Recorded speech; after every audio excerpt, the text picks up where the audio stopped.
Want to post new content from almost any website to your Pinterest automatically?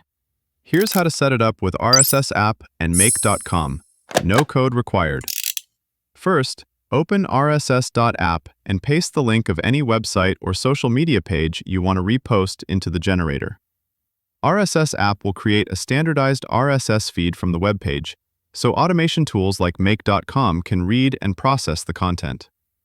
Then click Save to My Feeds to get the XML URL you'll use in Make. Then you can customize your feed, hide posts without images, exclude posts by keyword, translate to another language, or combine with other feeds into a bundle. Next, open make.com and click Create a new scenario. This is where we'll connect your feed to Pinterest.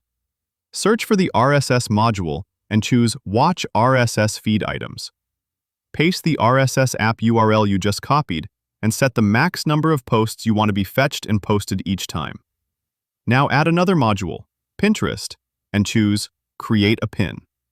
Follow the prompts to log in with your Pinterest account. Select the board you want to post to and choose Image URL as the source type. Now it's time to map the data you want to transfer from your RSS feed to Pinterest.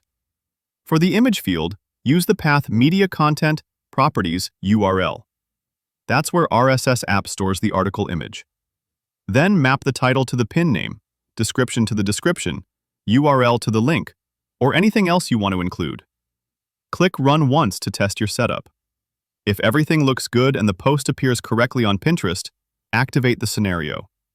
From now on, RSS app will automatically pull new posts from your source website into your RSS feed, and make.com will check that feed every 15 minutes and publish the new content to Pinterest for you.